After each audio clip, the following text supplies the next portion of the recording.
Chào mừng các bạn đến với sách nói Kim Hà. Hôm nay Hà xin chia sẻ đến các bạn 8 điều tuyệt đối không nên nói với bất kỳ ai. Đây là 8 nguyên tắc sống giúp bạn có cuộc đời thuận lợi, bình yên và hạnh phúc. Dù mối quan hệ có tốt đẹp đến đâu, dù đối phương có là cha mẹ, vợ chồng hay tri kỷ, có những điều nhất định phải giữ kín, bởi một khi thốt ra, ta có thể vô tình gieo mầm cho những hệ lụy khó lường. Đặc biệt, điều thứ 7 có thể trở thành ngòi nổ, khiến gia đình rạn nứt, vợ chồng ly tán. Những điều sắp chia sẻ dưới đây không chỉ là bài học quý báu, mà còn có thể làm thay đổi cách nhìn nhận của bạn về thế giới và con người xung quanh. Tôi hiểu rằng cuộc sống bận rộn, thời gian luôn gấp gáp, nhưng có những điều dù đơn giản cũng không dễ lĩnh hội nếu chỉ nghe qua một lần.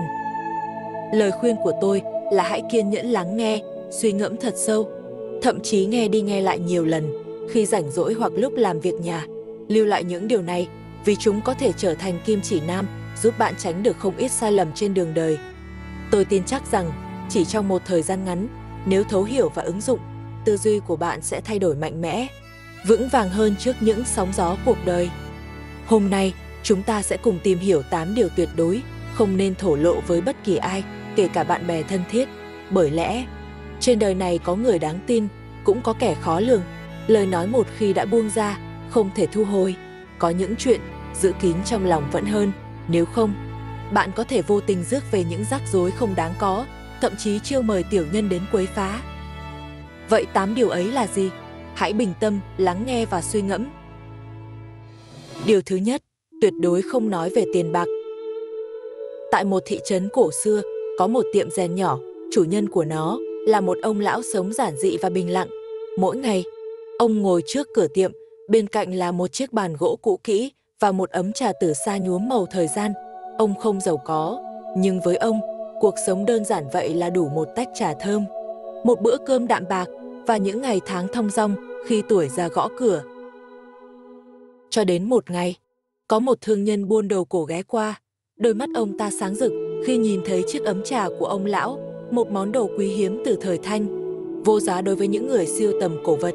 Người thương nhân ngỏ lời muốn mua nó với giá 100.000 tệ.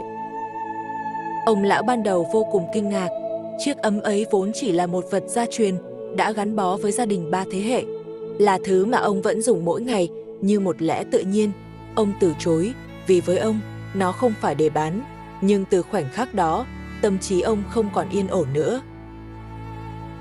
Trước đây, ông vẫn vô tư thưởng trà, chẳng mảy may suy nghĩ về giá trị của chiếc ấm. Nhưng giờ đây, chỉ cần một tiếng động nhỏ, ông liền giật mình tỉnh giấc, lo sợ có ai đó lấy mất nó.